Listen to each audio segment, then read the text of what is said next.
Hello, or good morning. It's Sunday morning. I don't know what date it is, no idea. It's some Sunday in May anyway. And it's not very nice outside. I think we've had our summer. Now before I start, I want to make one thing clear.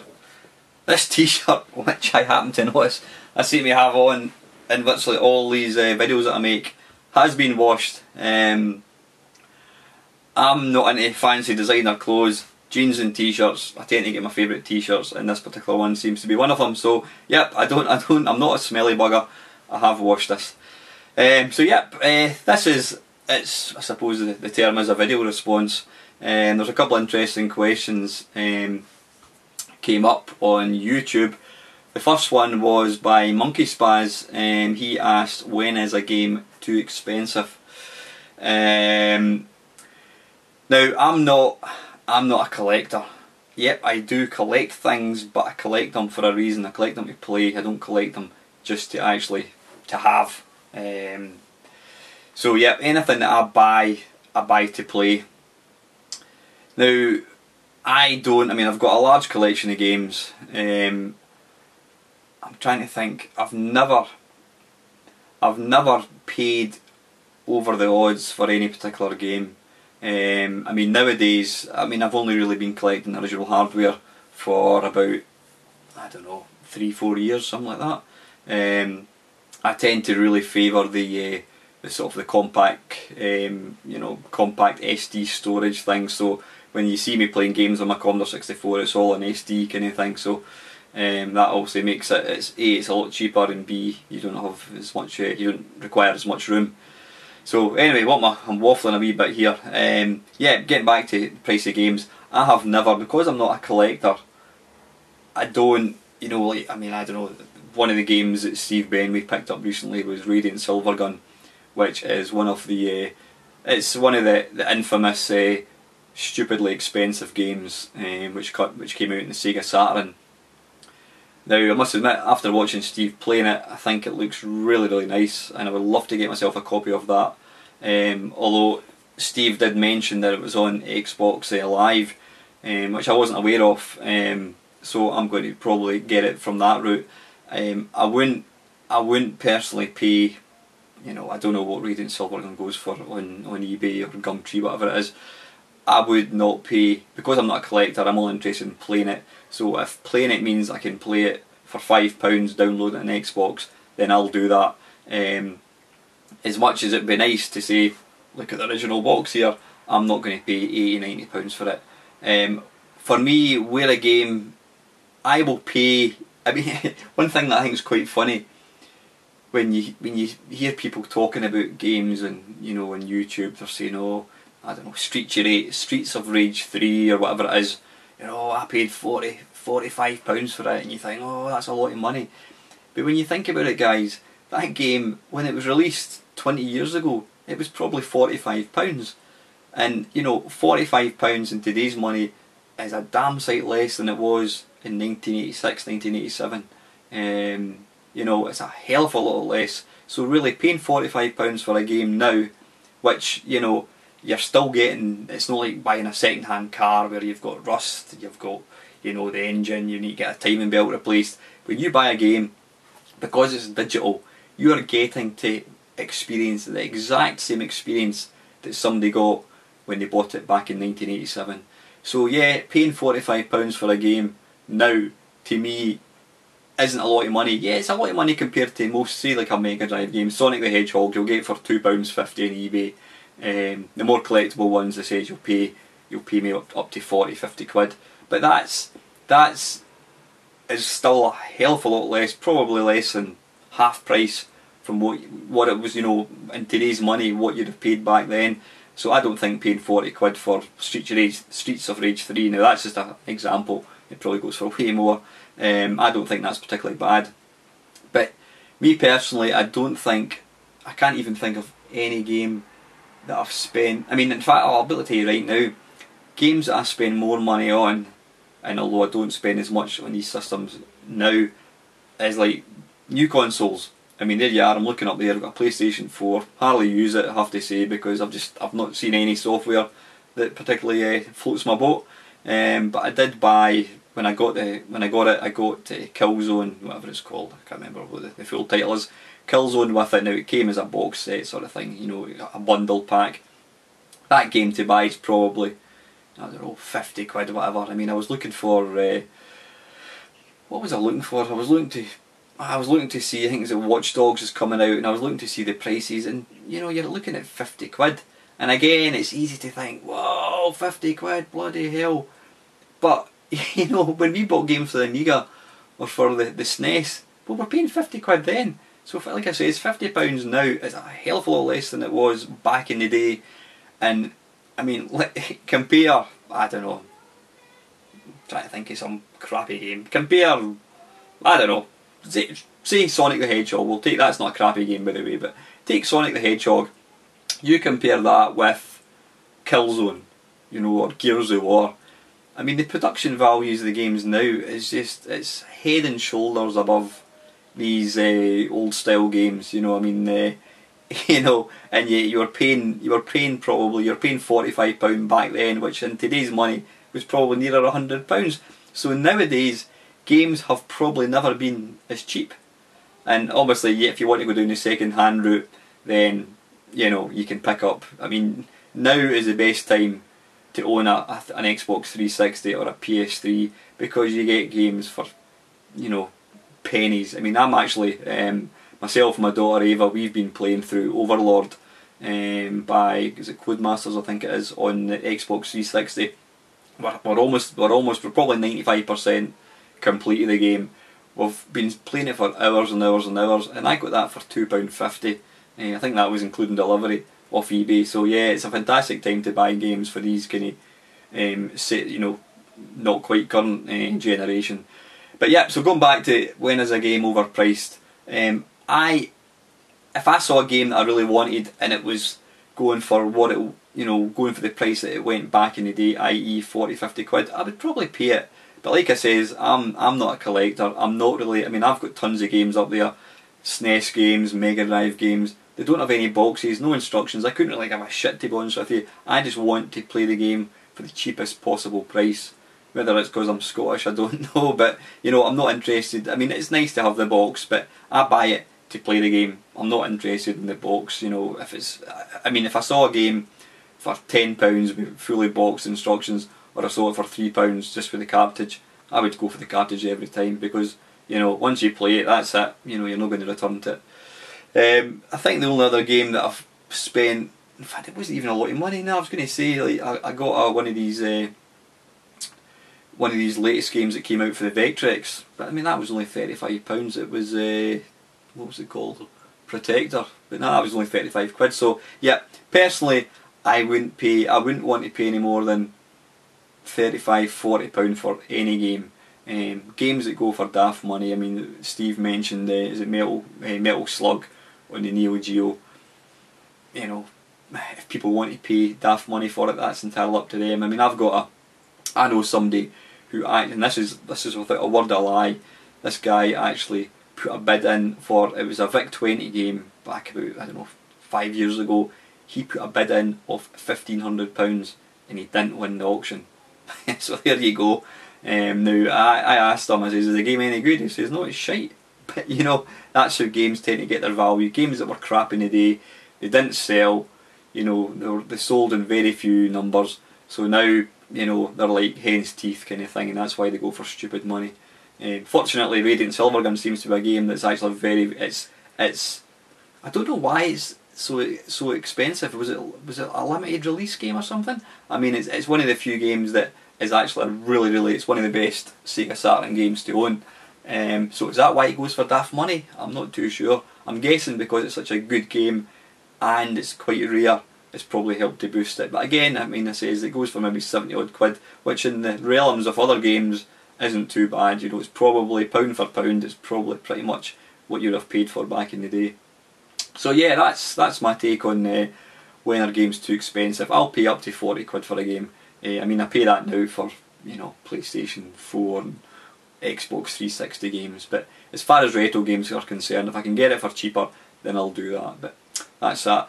Second one, I wanted to kind of have a ramble about, which was one that Steve Benway mentioned. You know, at what age, when does when do playing games become unacceptable as far as how old you are? Now, I'm 46 years old. I've been playing games since I was 17. I got my first computer in 1984. I think it was 1984. So I've been playing games for, I don't know, it must be about 29 years, something like that. Wow. Now, when I was playing games back then, I would have never in a million years thought that 30 years time, when I'm an old fart like I am now, that I'd still be playing computer games. But you know what?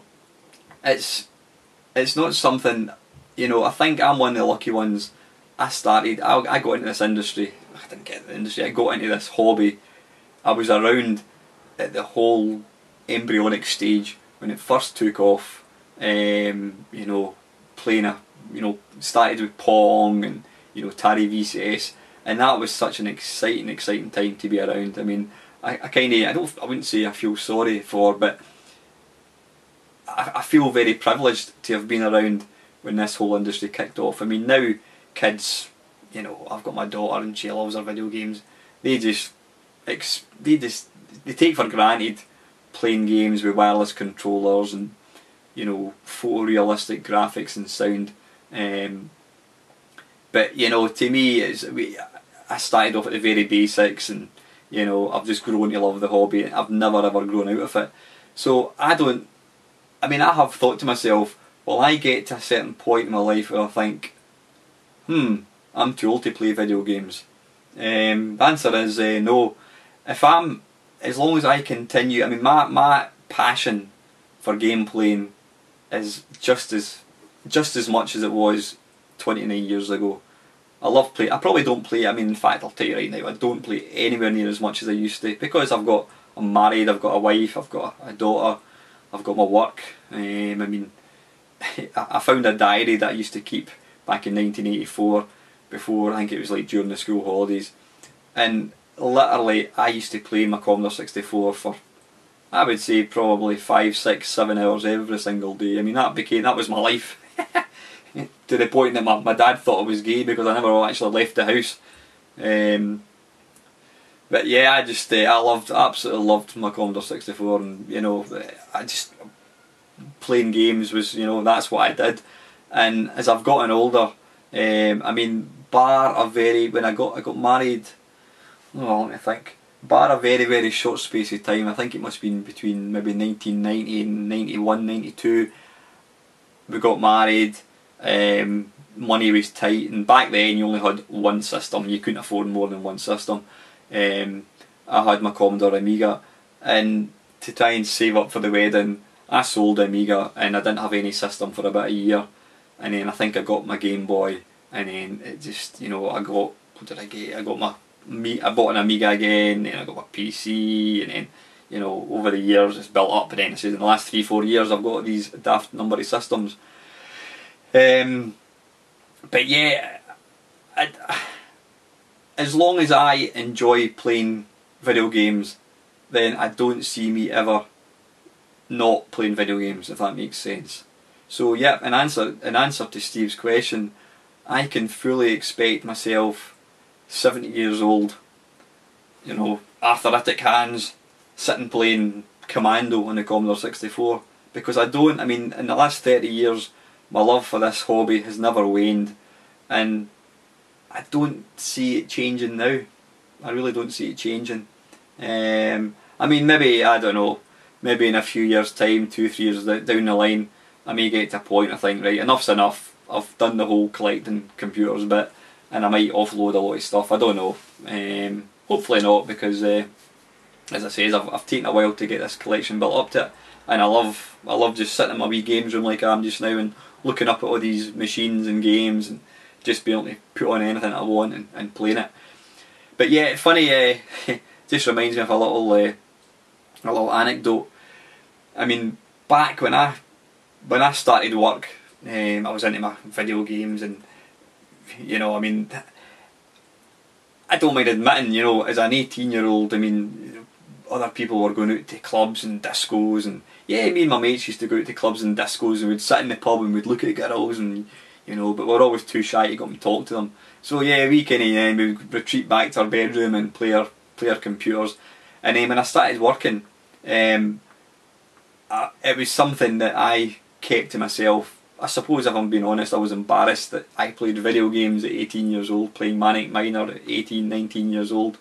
So it wasn't something that I ever discussed with people at work. I mean, I worked in the construction industry, which, you know, you could say is probably fully men's men, you know, and they probably look down, you know, they'd probably laugh at me. They're into their football and whatever it is, going to the pub and getting pished, which I enjoyed as well, I have to say. But yeah, it's not something you discuss in a building site, that you got a high score in Manic Miner.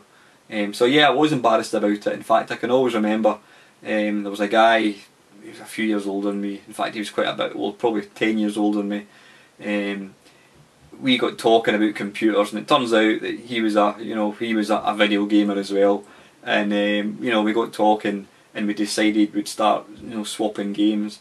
And I can always remember sitting in the accounts department of this company that I worked for, surrounded with all these women and girls and that kind of thing, and sitting plugging away at my job. And this guy came in, and he was talking away, and then he said to me, "Oh, Alan, I've got a new tape of video games for you. Oh, it's great, it's got the new such and such Exploding Fist, and it's got this and it's got that." And I can remember just wanting to go, oh, and just slide down out of sight.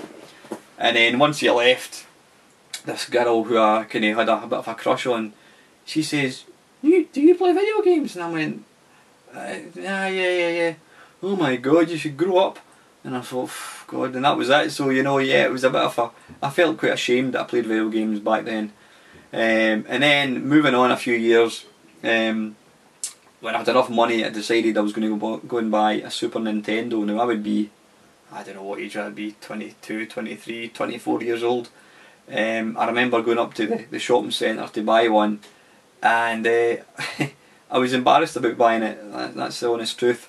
And I went into the shop and I says, I'm looking for one of these Sega Nintendo system things. It's for my son. Oh, right. And actually I was that embarrassed about buying the thing that I actually pretended it wasn't for me, and hence the reason I deliberately kind of went out my way to sort of, you know, call it a Nintendo Sega. I didn't want the guy to think that I knew what I was talking about. I knew exactly what it was. It was a Sega, a Super Nintendo system, but I actually portrayed a lack of knowledge just to try and make my story more believable, i.e. that it wasn't for me, because I was embarrassed by it. So yeah, but that didn't stop me playing video games. I continued to play video games right through the 90s.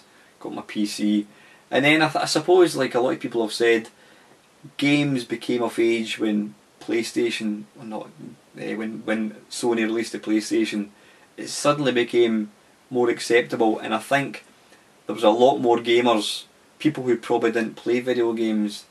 You know, they were watching the TV, and apparently even Sony were actually putting the PlayStation into nightclubs. So games like, you know, Wipeout, where they had really cutting edge trance and sort of dance bands like the Chemical Brothers and that kind of stuff. They were you know, doing the tracks for these machines, and it made it, or for these games, and it made video games. It made these games really kind of hip and cool and acceptable.